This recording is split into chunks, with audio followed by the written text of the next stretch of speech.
Mesdames et messieurs, dimanche 12 octobre 2025, nous voici sur le plateau du duel comme annoncé par la capitaine justement de ce navire qui chaque fois, toutes les fois, nous conduit lorsqu'il sonne 9 heures pour votre émission Dimanche c'est politique. Nous sommes là aujourd'hui.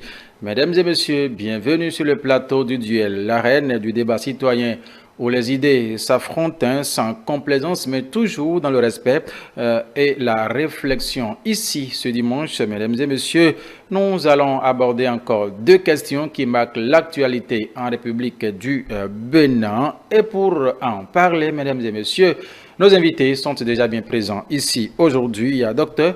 Paul-Marie Wessou, il est théoricien de la gouvernance d'État. Il est bien présent ici sur ce plateau avec nous. Déjà, c'est un avisé de la scène politique. Docteur Paul-Marie Wessou, bonjour. Bonjour. Bonjour aux téléspectateurs et bonjour à Augustin. Merci d'être là avec nous ce dimanche. Merci aussi de m'avoir invité. Augustin Sodinou, il est membre du parti Union progressiste Le Renouveau. Il est aussi là, un engagé dans les dynamiques de réforme et d'action publique. Augustin Kpedepo-Sodinou, bonjour. Bonjour, monsieur le journaliste. Bonjour les téléspectateurs de télé. Plaisir renouvelé. Super. Bonjour, docteur. Bonjour.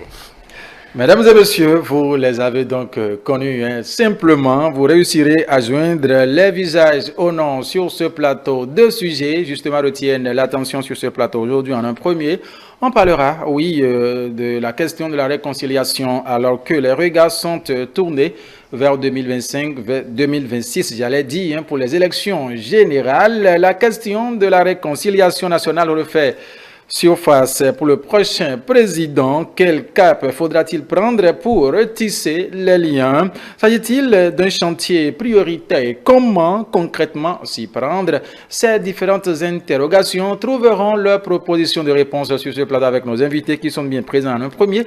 On parlera, oui, on va s'intéresser justement dans ce débat sur l'urgence et la légitimité, oui, de ce chantier. La question de la réconciliation, docteur Paul-Marie Wessou, nous allons démarrer par vous, en un premier temps, qu'est-ce qu'il faut retenir? Le chantier de la réconciliation.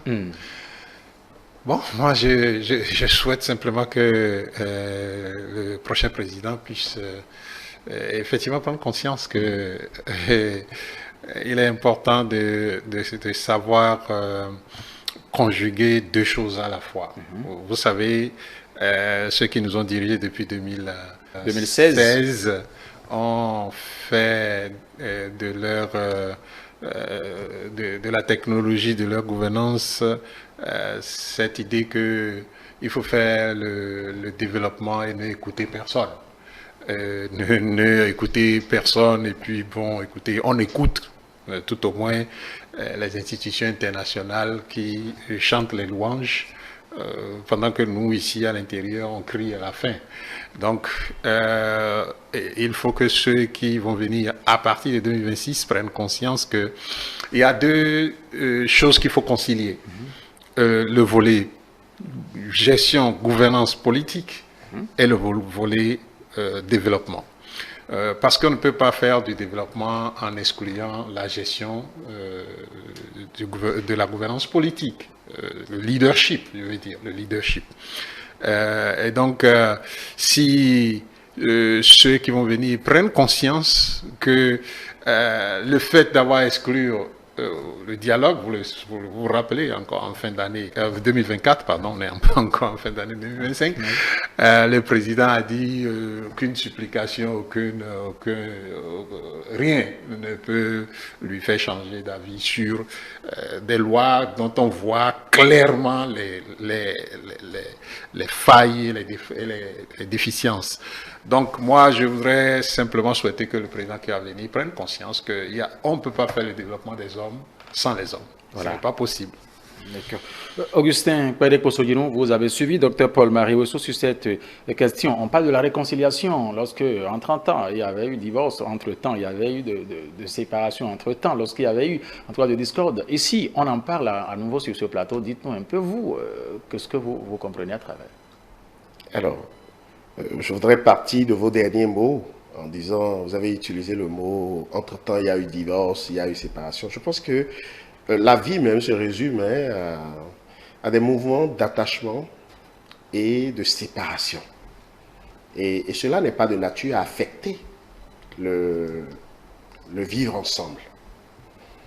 Et je peux même dire que c'est dans le bon ordre des choses.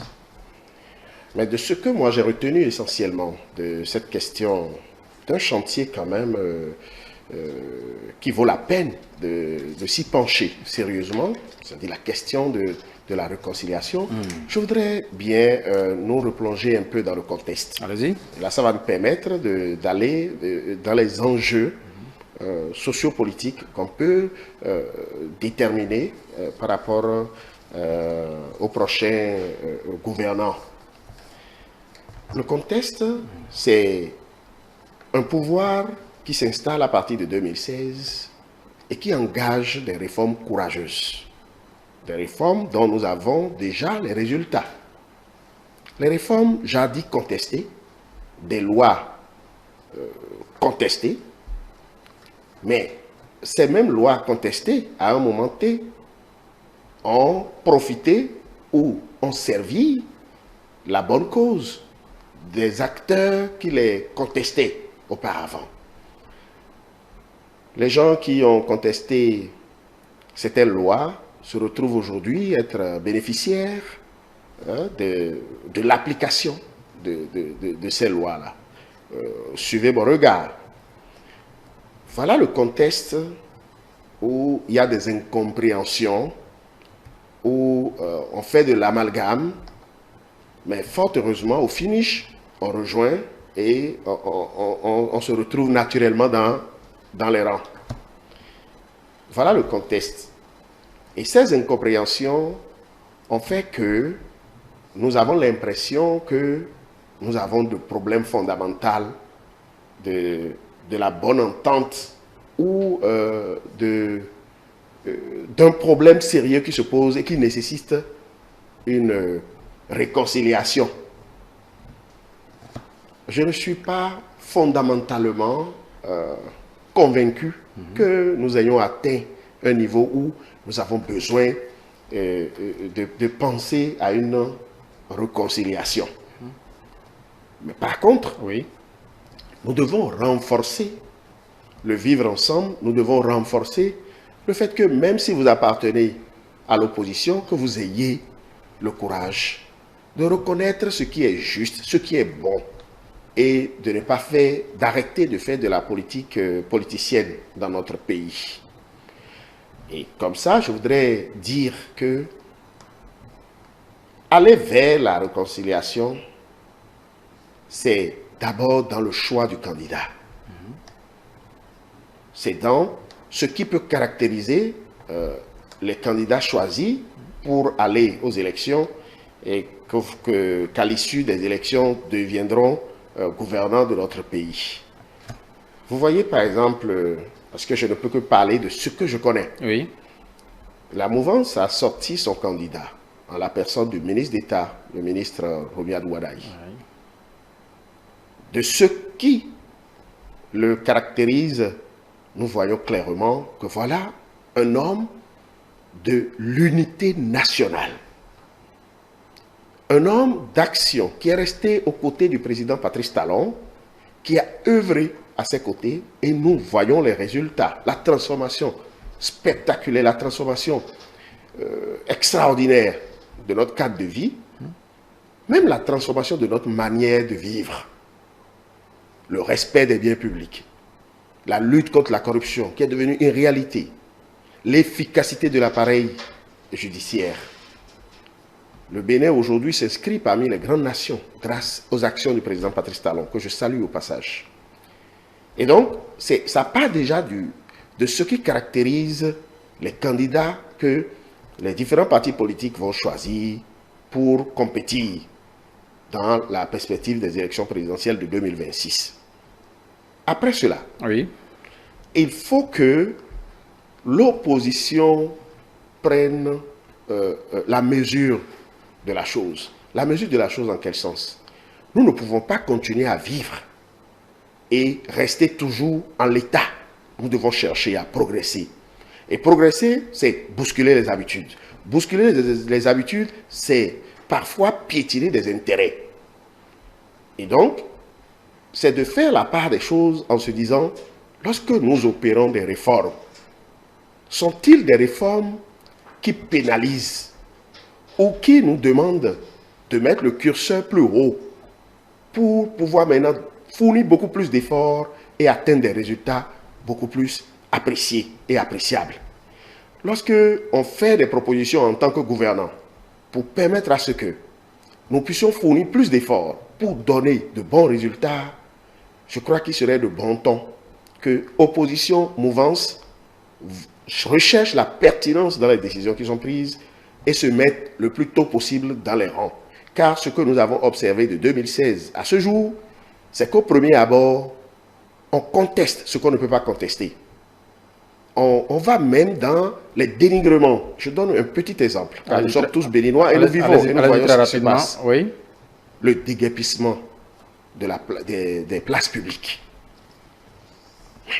Normalement, ça c'est des décisions que opposition, mouvance devrait soutenir car c'est pour assainir nos cadres de vie, c'est pour même le respect car le domaine de l'espace public, c'est pour tout le monde. Donc ce n'est pas décent de voir un seul individu occuper un espace public. Nous avons vu beaucoup de tests, de lois contestés, mais après, on se met au pas. Même le code électoral qu'on veut utiliser maintenant pour aller aux élections, car je l'ai entendu de l'intervention du docteur, contesté dans tous les sens, et pourtant, c'est ce même code qui va nous permettre bientôt d'avoir le prochain président de la République, que moi, je sais, puisque nous y travaillons, l'Union progressiste, le renouveau travaille sur le terrain, n'avait même pas perdu le temps dans les amalgames, dans les contestations, mais avait investi le terrain. Les Béninois sont prêts et nous savons très bien que le soir du 12 avril 2026, la victoire de la majorité présidentielle actuelle sera éclatante, très belle. La fête sera belle et le Bénin va poursuivre son bonhomme de chemin. Merci. La fête sera véritablement belle. On fera l'effort ici sur ce plateau de respecter l'équilibre de la prise de parole. Donc, il n'y a pas de souci à se faire n'importe comment. Mesdames et messieurs, installez-vous confortablement. Le débat a démarré déjà sur votre plateau du duel. Alors, docteur Paul-Marie Wessou, vous avez suivi Augustin Sodinou qui, dans sa prise de parole, est revenu sur quelques exemples palpables afin d'appuyer ses analyses sur ce plateau, parlant bien évidemment de la réconciliation. Lorsqu'il s'agissait de lui demander si la réconciliation, ça intervient à un moment où il y avait eu, oui, de mésententes, discordes et autres, votre réaction? De toute façon, je ne sais pas si vous voyez dans son discours quelqu'un qui reconnaît qu'il y a quelque chose sur lequel on doit se réconcilier. Il n'a pas reconnu. Et c'est ça, le déni. L'autre a publié un livre qui est intitulé « Le pouvoir du déni ». Vous comprenez? Le déni du fait qu'il y a problème n'est pas de nature à vous amener à une réconciliation. En fait, il a donné des exemples pour montrer qu'en réalité, ce qui est considéré comme des problèmes, en tout cas qui devrait amener à la division, ne devrait pas être considéré comme des problèmes, selon ces explications, docteur. Non, je dis que quand on est dans le déni, on ne peut pas penser qu'il y a problème. Et quand vous pensez qu'il n'y a pas de problème, vous ne pouvez pas chercher réconciliation. Et donc ça explique, vous voyez, l'action gouvernementale. Je ne sais pas qui est bénéficiaire de l'application de quelle loi dans ce pays jusque-là. Je ne sais pas si l'opposition bénéficie d'une... Parce que, en fait, l'opposition, vous leur donnerez la parole pour qu'ils vous expliquent s'ils sont bénéficiaires de l'application d'une loi ou pas. Nous avons ce qui est dit par la plupart des acteurs, pour ne pas dire tous, parce que bon, il y a au moins ceux de la mouvance qui ont bandé leurs yeux pour ne pas voir, ou qui ont les yeux mais qui ne voient pas. La plupart des acteurs donc, de la vie socio-politique, culturelle de notre pays se sont prononcés sur ce qu'on appelait le code électoral. Et on dit que ce code n'est pas bon. Et ça explique la force avec laquelle le président a martelé dans son discours de fin d'année l'année dernière que rien ne va le changer, ne va le faire changer de cap. Et ça, au moins, on peut reconnaître ça. Parce que quand on ne reconnaît pas, c'est ça quoi, c'est ça qui en fait crée les problèmes. Mais quand on reconnaît, on peut aller vers la résolution des problèmes. Maintenant, je ne sais pas quels sont les problèmes, je ne sais pas ce qu'il dit en utilisant l'exemple des femmes qui ont été déguerpies. C'est des exemples qui, au fait, il parle. C'est aussi comme Augustin Soguino a pris ça. Je vais l'aider en le poussant. C'est comme des gens à qui on a arraché des terres et qu'on a dédommagé pas à la hauteur de ce qu'il faut, mais qu'on a revendu. Vous voulez dire quoi? C'est pour assainir toujours notre cadre de vie. C'est comme des paysans à qui on arrache leurs produits parce qu'ils les déplacent sans autorisation. C'est pour toujours assainir notre cadre de vie. Moi, je ne sais pas. Ce qui est important, oui, allez-y, c'est de savoir qu'il y a un groupe d'acteurs politiques qui ont fini par baisser le ton et qui disent, bon, ok, on veut qu'on aille dans telle direction et qui y vont. Ce qu'il faut souhaiter, parce que ce groupe d'acteurs, comme il tend à le dire, ce n'est pas que le groupe d'acteurs adhère à ce qui se fait, mais plutôt trouve qu'il faut y aller. Il faut y aller pour aller arracher ce qu'il faut, parce que vous le savez bien, le pouvoir politique ne se donne pas, ça s'arrache. Et le seul moyen pour les Béninois de prendre ou d'arracher le pouvoir politique à celui à qui ils ont donné ça en 2016, c'est à travers les urnes. Et donc, c'est cela qui justifie le fait que les gens ont baissé plutôt le ton et ont décidé d'aller au pas de ce qui se passe en ce moment. C'est ce que moi je lis comme attitude. Je ne lis pas là une appréciation de la part de ces gens de ce qui se fait. Et donc, c'est ça le problème. Donc, le problème, c'est de reconnaître d'abord qu'il y a problème. Et qu'il y a problème veut dire que on ne se parle pas, on ne s'entend pas. Il y a un dialogue de sourds qui est entretenu, savamment entretenu. Hein. Et vous voyez, donc lui-même, il est déjà conditionné par cette idéologie de dialogue de sourds pour ne pas voir là où il y a des problèmes. Et donc, quand c'est comme ça, quand c'est comme ça, et ce n'est un secret pour personne d'ailleurs que la mouvance proclame depuis 2000, je sais pas, 2018, 2019, le rapport de force comme le moyen de gouvernance. Alors que notre constitution, issue de la conférence nationale, et l'esprit même de la conférence nationale, ce n'est pas le rapport de force. Parce que si c'était le rapport de force, vous savez que Kérékou avait été fraîchement élu avec 98% des voix. Et avait la légitimité de dire tout ce que vous dites là, à la conférence là, c'est votre problème, quoi. Il avait l'attitude de dire ça. Mais il n'y est pas allé par rapport de force. Il a dialogué, il a écouté, il a concédé des choses, les autres aussi concédé des choses, pour qu'on en arrive à l'état où il retrouve et il pense que pour qu'un État existe, il faut simplement priver tout le monde des droits et puis dire qu'on fait qu'on améliore le cadre de vie. Ça me plaît plus que de parler de développement. Donc, moi, je voudrais simplement dire que pour le président à venir, justement, la première des choses, c'est justement ça. C'est de dépasser les cocons, de dépasser les bulles et de voir qu'il y a problème. Et lorsqu'il voit qu'il y a problème, maintenant, quand on voit qu'il y a problème, qu'on prend conscience, on peut aller vers la résolution des problèmes. Mais si on ne voit pas qu'il y a problème et qu'on trouve qu'on peut tout faire, les autres, ils subissent, c'est bon. Tant qu'on est au pouvoir, vous savez, c'est ça qui a prévalu avant la conférence nationale. Et c'est ce que nous retrouvons maintenant, je crois, 30 ans après la conférence nationale. Et c'est pas bon. Moi, je trouve que c'est pas bon. Que tous les enfants du Bénin ont besoin de contribuer au développement du Bénin. Et pour contribuer au développement du Bénin, il faut avoir les moyens, il faut avoir les droits il faut être dans un espace où on peut librement agir et prendre part à la construction nationale. C'est ça que je pense qu'il faut. Et pour cela, Oui. le président à venir, je vais le répéter, a simplement le devoir de prendre conscience qu'il y a problème. Alors, est-ce que nous restons toujours avec vous, hein? Est-ce que, selon vous voulez dire à travers vos développements, oui, que le prochain président doit faire de la réconciliation une priorité absolue dès le début de son mandat? C'est ce que voulez-vous dire? Ben écoutez, nous avons, il parle de choses. Nous avons beaucoup de pans de notre pays, beaucoup de pans qui sont en déconfiture, réelle.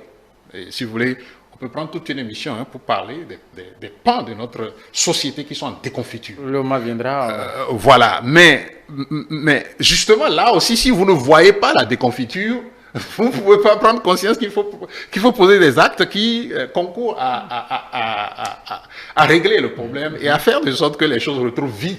Je ne sais pas si vous voyez. Et donc, il y a ça.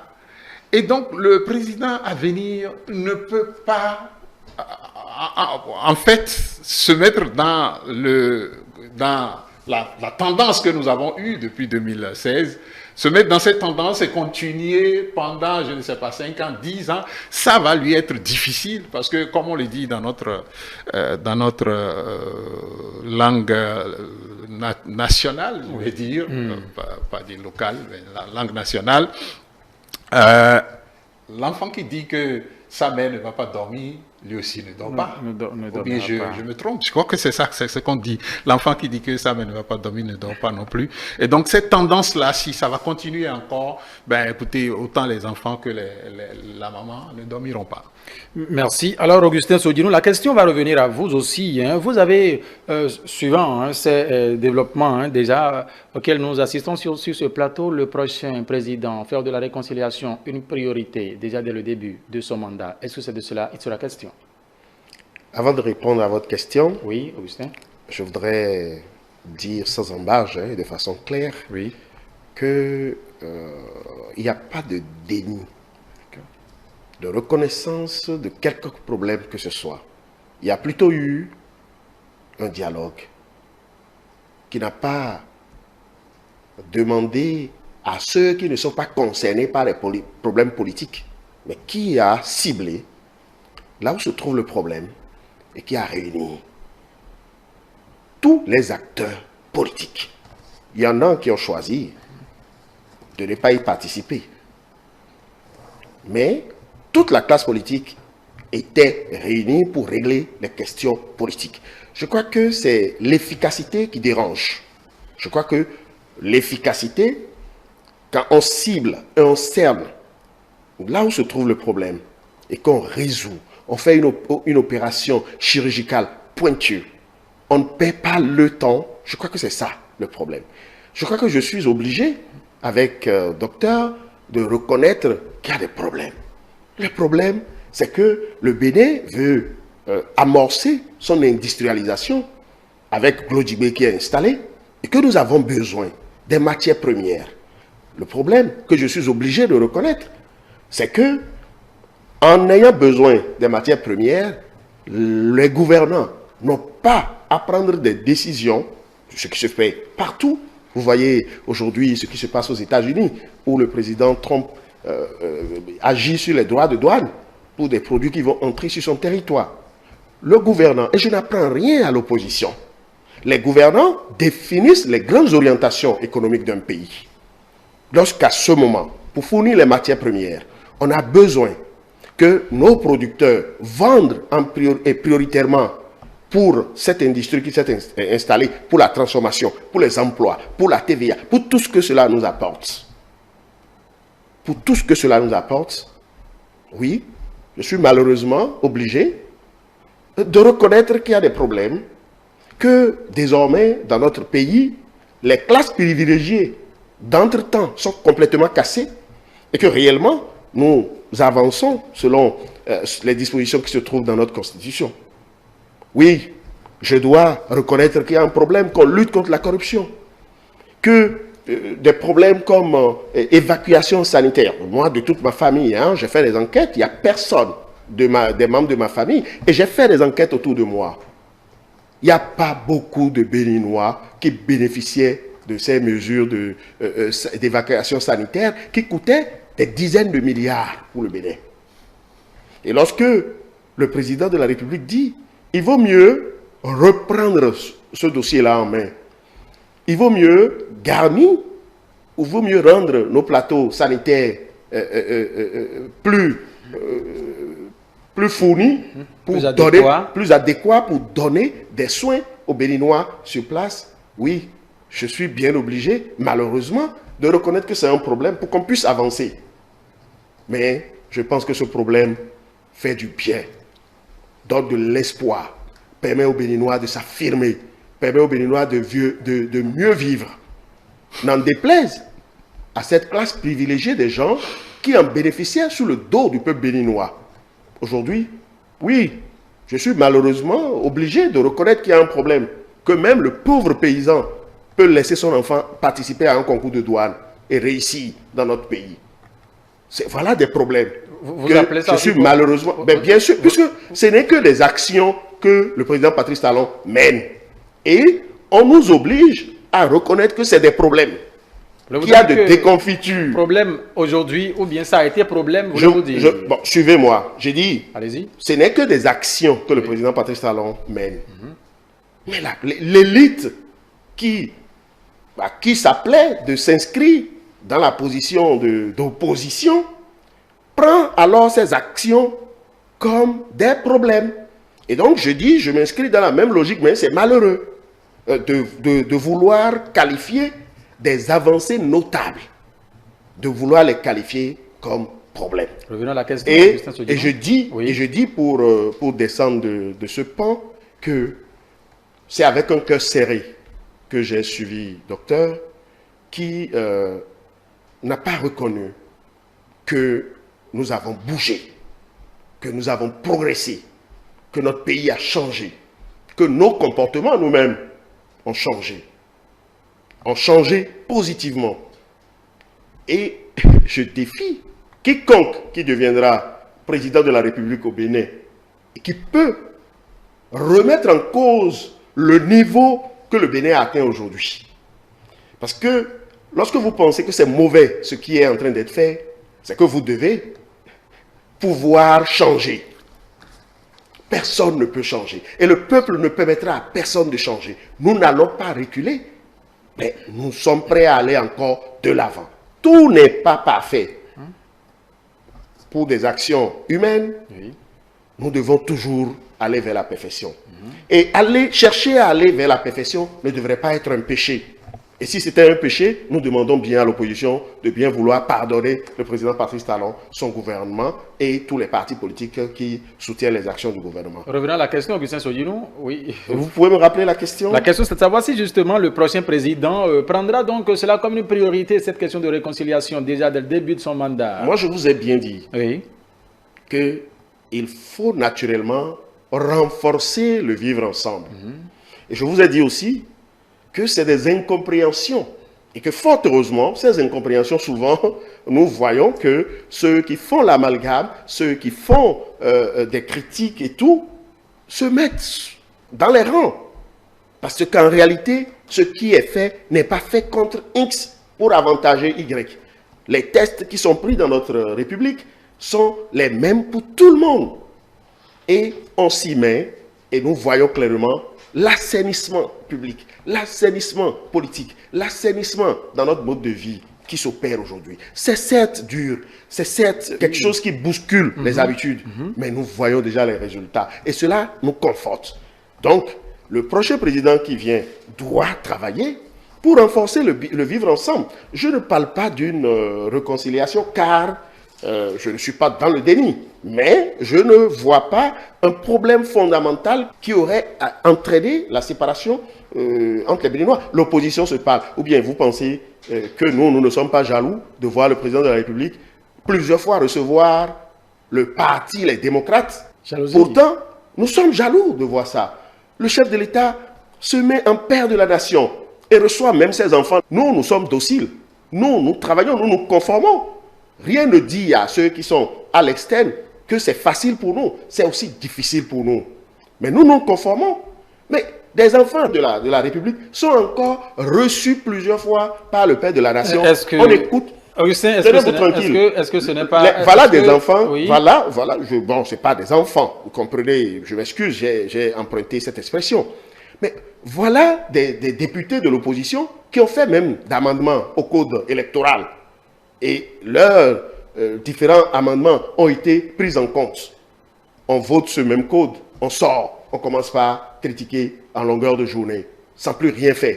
La belle preuve aujourd'hui, c'est le 11 octobre, on nous promet leur duo de candidature pour la présidentielle. Parce qu'on avait passé tout le temps à faire autre chose que de se conformer, que d'aller, de se préparer. Oui. Nous avons investi le terrain, nous avons travaillé.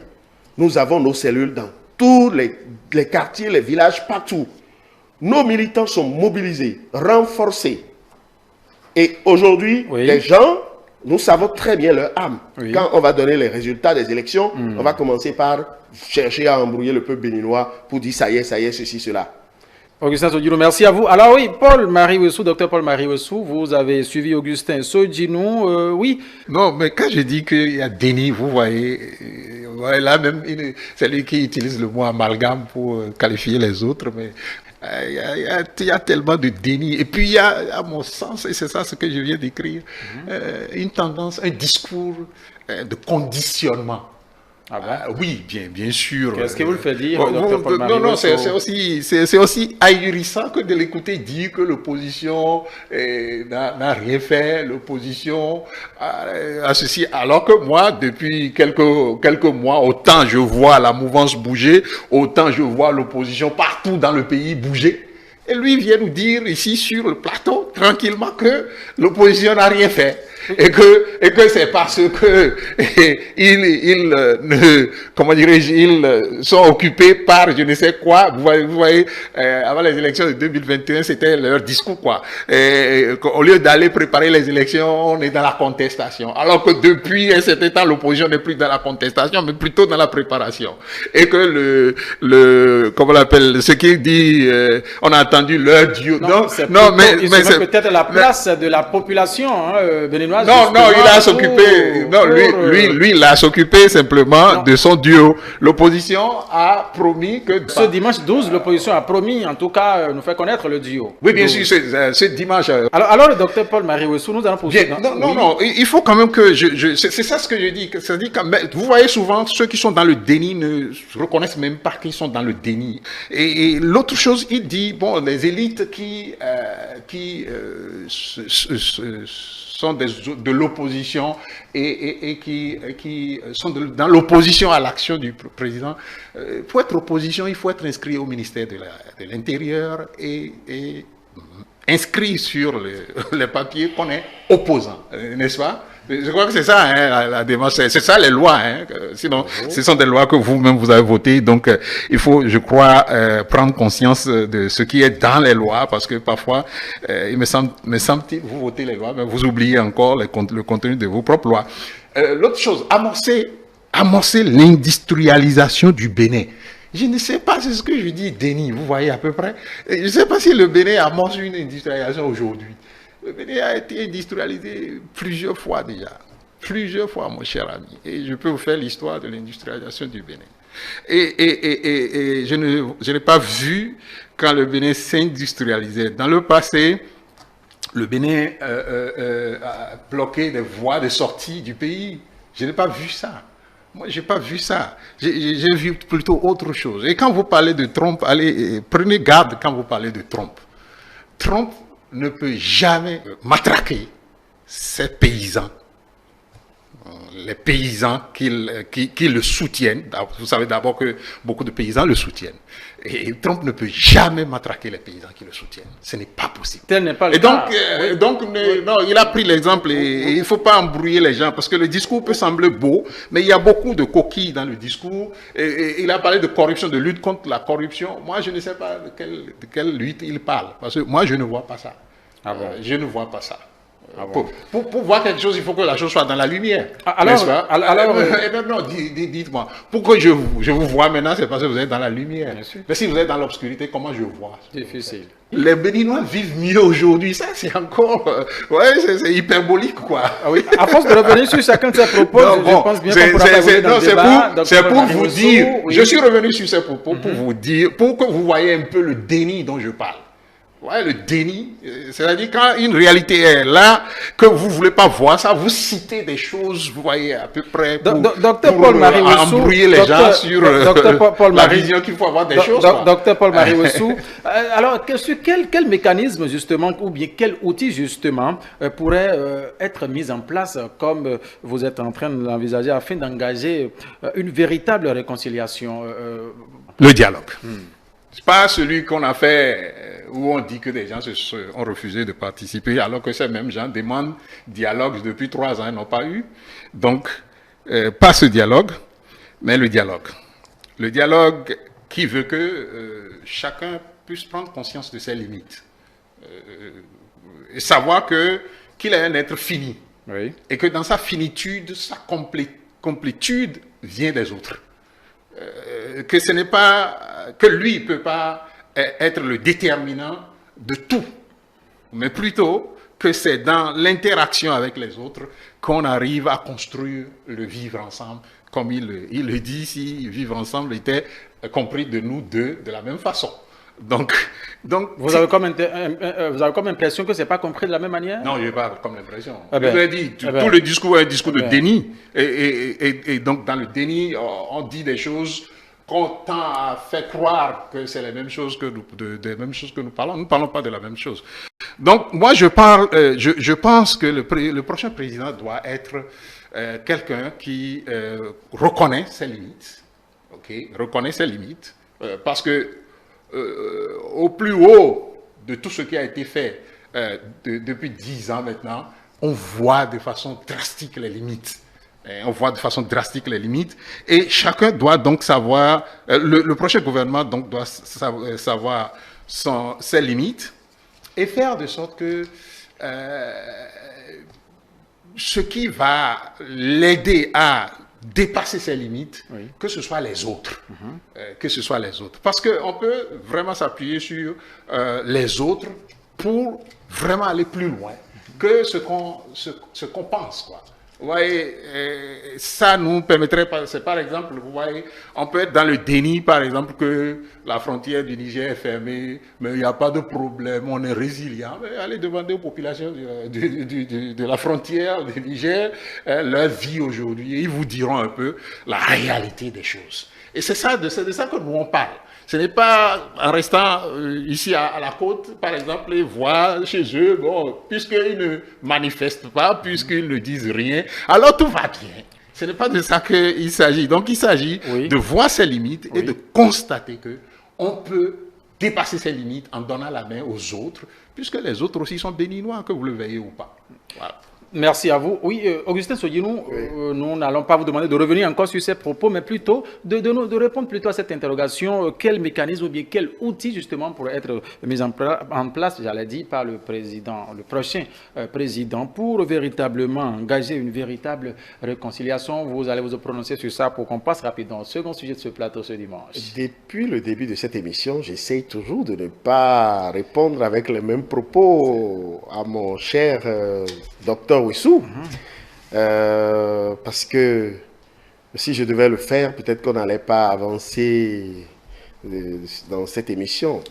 Parce que je souriais tout le temps pour sa dernière prise de parole. Je faisais que sourire parce que...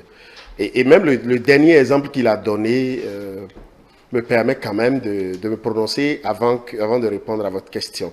Lorsqu'il dit, par exemple, que le déni, c'est de ne pas reconnaître que les frontières entre le Bénin et le Niger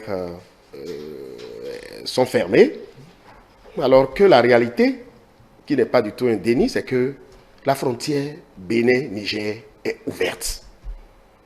Et le Niger étant un pays souverain, nous ne pouvons pas ouvrir la frontière côté du Niger à la place du Niger. La frontière Bénin-Niger est ouverte. c'est du côté du Niger que se trouve le problème. Et nous avons vu tous les efforts fournis par le président de la République pour régler ces différentes malcompréhensions. Alors, le prochain président, dans la perspective de renforcement du vivre ensemble, je souhaiterais qu'il trouve dans son agenda, parce que le Bénin, nous avons beaucoup de choses à faire, qu'il trouve dans son agenda le temps nécessaire de réunir les uns et les autres pour écouter, qu'il ait l'oreille pour écouter les cris des uns et des autres. Et aussi, il faut que les autres aussi prennent le temps nécessaire de s'approprier les nouveaux tests qui régissent le fonctionnement de tel ou de tel secteur dans notre pays. Et le tout ne suffit pas de faire du bruit, de monter, de prendre son temps à chercher, à revenir en arrière. Non, c'est fini ça. Le peuple béninois même ne cherche plus à revenir en arrière. Nous voulons aller de l'avant. Le peuple veut aller de l'avant. Et nous soutenons nos gouvernants. Nous sommes avec eux, nous les accompagnons. Et nous savons très bien que tout ce qui est fait aujourd'hui, c'est pour que nous vivons mieux aujourd'hui et que davantage demain, que nous puissions rêver d'un avenir meilleur pour nos enfants et pour la progéniture. Merci. À moins de 6 mois des élections générales prévues pour se tenir en 2026, le parti d'opposition, les démocrates, exprime de nouvelles inquiétudes sur le déroulement justement du processus électoral. Dans une déclaration rendue publique ce vendredi 10 octobre 2025 à Cotonou, le parti a fait état de plusieurs difficultés rencontrées par ses militants dans la constitution de leur dossier de candidature, notamment en ce qui concerne l'obtention du certificat de nationalité et du quitus fiscal. Augustin Sodinou, vous êtes au Bénin, vous avez suivi aussi cette sortie du Parti Les Démocrates en fin de week-end écoulé. Le Parti Les Démocrates est devenu champion dans les conférences de presse, dans les... Vous savez, il y a de ces élèves filles à papa, qui, même à l'université, il suffit qu'un autre étudiant les insulte, qu'elles arrêtent de tout faire en même temps, elles commencent à pleurer, elles retournent à la maison, même à l'université. Parce que c'est des filles à papa. Dans la vie, lorsque vous rencontrez des difficultés, en tant qu'un homme, qu'est-ce qu'on fait? On surmonte, on règle. Et je me souviens d'une expression du président Patrice Talon, lors d'une table ronde, à la veille des élections de 2019, disait à la classe de l'opposition qui était en face de lui, le président de la République a dit, si j'étais à votre place, je serais à ces élections. C'est comme ça, un gentleman, un homme.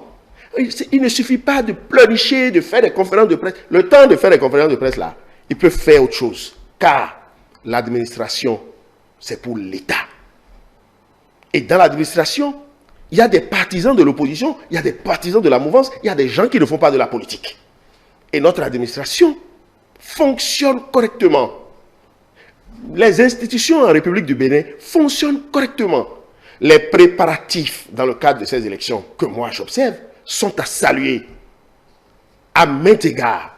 Lorsque je vois l'organisation, la chronologie des événements, la préparation qui se déroule, qui se déploie au niveau de la Sénat, au niveau de la Cour constitutionnelle, au niveau du gouvernement et naturellement au niveau des partis qui se prennent au sérieux, je crois que c'est amuser la galerie qu'à chaque fois de venir dire nous avons des problèmes pour la délivrance de telle pièce, comme si ils méconnaissent les procédures, les diligences qu'ils doivent accomplir pour avoir ces pièces-là.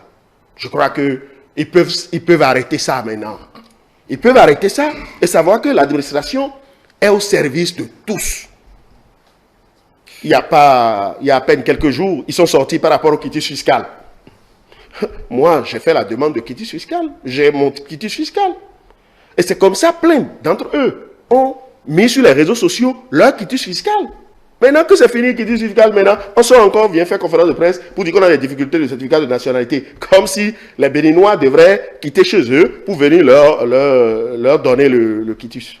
le certificat de nationalité. C'est l'administration qui fait. Et l'administration est au travail. Qu'ils arrêtent un peu de pleurnicher comme si c'était des petits-enfants. Merci à vous, Augustin Sodinou. Docteur Paul-Marie Wessou, par rapport à cette question, la question qu'on se pose de savoir si c'est une véritable alerte. Bon, moi, je ne sais pas. Excusez-moi, mais franchement, je n'ai pas trouvé une meilleure expression que le mot déni aujourd'hui, quoi. Sur ce plateau, avec mon ami. Bon, qu'il m'en excuse si ça le gêne, quoi. Mais je ne trouve pas une meilleure expression que le déni, quoi. Le problème est là, quoi. Mais on est dans le déni. Et donc, sur cette question, par exemple, surfe sur amuser la galerie. Vous pensez que donc les gens ont le temps de venir amuser la galerie au moment où on est proche des élections? Écoutez, je vais vous expliquer. Allez-y. Le quitus fiscal est donné par l'administration, c'est-à-dire c'est donné par le ministère des Finances, dont le ministre est candidat. Ne l'oubliez pas. Parce que si vous oubliez ça, vous avez faussé le débat. Et c'est ça ce que j'appelle déni, quand vous occultez ces paramètres et que vous faites un discours. C'est ça qui est le problème.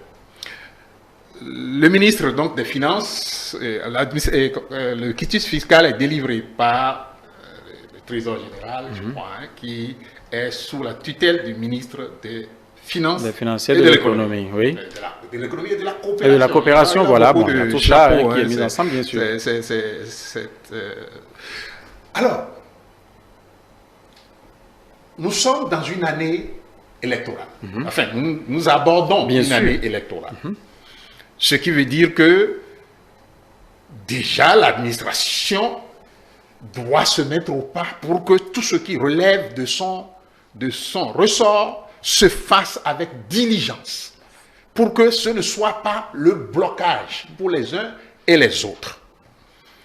Le quitus fiscal est un document qu'on doit obtenir pour l'année 2024, 2023, 2022. Ça veut dire que depuis le 1er janvier, on aurait pu mettre en place le système pour délivrer le quitus fiscal. On a attendu le mois de septembre pour soi-disant ouvrir une plateforme pour permettre aux gens d'avoir le quitus fiscal. Or, sans pérégrination. Pardon? Sans de grandes pérégrinations. Les dispositions ont été prises afin que ces documents soient délivrés sans grand problème, voudrais-je dire. Mais il y a problème maintenant. Parce que vous avez parlé de la conférence de presse du Parti Les Démocrates. Je ne sais pas si vous avez suivi le ministre Ganiou hier à la télévision, qui a posé le même problème et qui d'ailleurs a interpellé directement à travers sa page Facebook le ministre des Finances et de l'économie et de la coopération. Donc le ministre Ganiou veut amuser la galerie en venant dire à la télé qu'on lui dénie son quitus fiscal. Sur la base de quoi? Sur la base d'un problème qui a été réglé depuis et pour lequel on lui a même déjà donné un quitus fiscal. Donc il amuse la galerie. Et moi, c'est ça ce que... Je ne sais pas, il faut m'excuser quoi, Augustin, mais je ne trouve pas autre chose que le mot déni pour un peu qualifier la façon de percevoir les problèmes et de les dire. Donc, depuis janvier, on aurait pu ouvrir la plateforme et quiconque veut quitus fiscal aurait pu avoir son quitus fiscal et qu'on ne soit pas dans une période où l'administration va dire il y a 1000 et quelques personnes et donc on n'a pas le temps et qu'on a servi ci, on n'a pas pu servir ça. L'administration aurait pu faire ça. Et il dit que l'administration fonctionne normalement. Moi, je ne sais pas, là encore, vous voyez le déni. Donc, c'est un peu ce que moi je peux dire, ce que le problème est réel. Des gens n'ont pas obtenu leur quitus fiscaux, d'autres ont obtenu, et vous verrez, personne de la mouvance qui normalement prétend vouloir faire cela ne se plaint.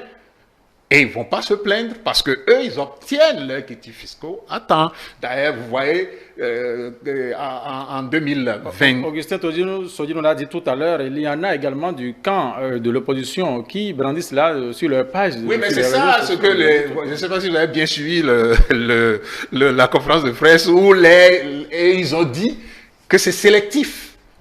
Donc, il y a des gens qui sont ciblés. Et le ministre Ganiou l'a encore dit hier que lui, particulièrement, est ciblé. pour ne pas prendre de quitus fiscal. Donc vous voyez, et les gens sont en droit de se sentir ciblés, si tant est que ils ont droit à la chose et qu'ils ne l'ont pas. Et c'est ce que je dis, qu'on aurait pu ouvrir la plateforme depuis janvier, et ça aurait donné, chacun aurait pris son quitus fiscal, puisque que vous avez pris ça en janvier ou en septembre, ça ne change rien. Donc on aurait pu ouvrir la plateforme depuis, mais on a mené ça à une période où on va dire oui, l'administration fonctionne normalement. En quoi l'administration fonctionne normalement? Attendre la période d'un mois, dans l'espace d'un mois, pour délivrer 10 000 quitus fiscaux, au lieu d'ouvrir la plateforme depuis janvier, de délivrer les quitus fiscaux normalement pour qu'il n'y ait pas de problème. C'est ça, fonctionner normalement. Moi, je ne sais pas, c'est ça, moi, je dis, c'est ce qu'il appelle déni fiscal, sans problème. Docteur Paul-Marie Wessou estime qu'il ne s'agit pas de caprices d'opposants, mais c'est plutôt de véritables alertes. Vous voyez ça comment? Non, vous savez, c'est déplorable de choisir de faire de la mauvaise foi. Lorsque vous entendez des choses qui ne sont même pas à dire par des... Vous savez, à tout moment, l'administration fonctionne et tout citoyen qui désire avoir son quitus fiscal s'adresse à l'administration et à son quitus fiscal.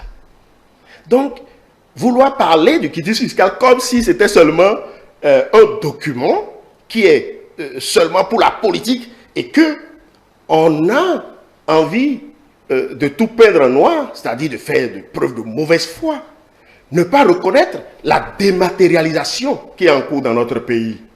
Pour demander le quitus fiscal, vous n'avez pas besoin de vous pointer à l'administration fiscale. En ligne, vous le faites. Pour demander le certificat de nationalité, vous le faites en ligne. Ils le savent très bien. Lorsqu'ils citent quelqu'un que je respecte bien, Soglo Ganiou, qui va jusqu'à dire « Wadaï, libère-moi mon quitus ». C'est du n'importe quoi. A-t-il vu dans le processus, là où le ministre de l'économie intervient pour la délivrance du quitus fiscal? A-t-il la possibilité de nous présenter sa situation fiscale qui est à zéro? Pourquoi vous avez envie de nous faire perdre du temps? De la mauvaise foi. Et on embrouille tout le temps. Lui-même, il a pris la parole. Il dit que parce que le ministre des Finances est candidat, il peut bloquer le quitus de quelqu'un. Alors que nous savons très bien par quelle procédure on peut saisir la justice. Il faut arrêter avec ça. Allons-y par rapport aux problèmes qui se posent à nous. Allons vers la résolution de ces problèmes-là, de façon à ne pas chercher à tomber bas, à tout dire, à ne rien dire. Il faut qu'on se reconcentre réellement sur ce qui se passe. Lorsque des gens demandent leur quitus, et d'ailleurs, cette opposition, dont je qualifie les agissements Augustin de Sodinou, truc, nous allons... le disque de quitus fiscal, ils ont déjà abandonné ça. Maintenant, c'est certificat de nationalité. Demain, ce serait quoi? Les deux questions ont été évoquées. Merci à vous. Nous allons revenir à vous tout à l'heure pour conclure ce débat ici sur ce plateau. Augustin Sodinou, merci à vous, Augustin Sodinou. Oui, docteur Paul-Marie Wessou, nous sommes à vous maintenant afin de parler un peu des propositions concrètes, justement, afin que cette situation, justement, dont nous parlons ici, puisse trouver une solution appropriée au grand bonheur de tous les citoyens béninois. Vous savez, et c'est assez complexe de vouloir expliquer quelque chose à quelqu'un qui voit mais qui refuse de voir. C'est ce que je constate. La solution a été déjà proposée. Je crois que c'est le FONAC, le président du FONAC, qui a proposé la solution. Et si nous sommes, vous le savez que la clôture du dépôt de candidature pour les présidentielles, c'est le 14. Oui. Et à ce jour, des gens se plaignent de n'avoir pas reçu leurs quitus fiscaux. Lorsque vous êtes dans une situation où c'est vous-même qui créez les problèmes et que vous savez bien, comme je le dis, les termes doivent être respectueux. Bien sûr. Donc, mais ce qui est important, le FONAC a proposé la solution. Pour conclure, oui. Et le FONAC a été clair qu'en 2020, 5 partis sont allés aux élections. Et que ces 5 partis, étant tous du même camp, ont eu leurs quitus fiscaux sans protocole. On a appelé tout le monde, on a donné les quitus fiscaux. Et on a indiqué les lieux pour aller prendre les quitus fiscaux. et qui fait que le même problème se répète en 2020. Merci à vous, Dr Paul-Marie Ouesso. Augustin Sodinou, quelques secondes rapidement, au plus 31 pour conclure cette émission. Le peuple béninois aborde cette période électorale avec sérénité. Nous sommes un peuple de paix, que la paix soit une réalité renforcée dans notre pays. L'administration n'a pas de coloration politique. L'administration est neutre. La dépolitisation de l'administration est déjà une réalité dans notre pays depuis. Et que nous soyons positifs, que nous travaillons chacun au niveau de nos partis politiques afin que la fête soit belle.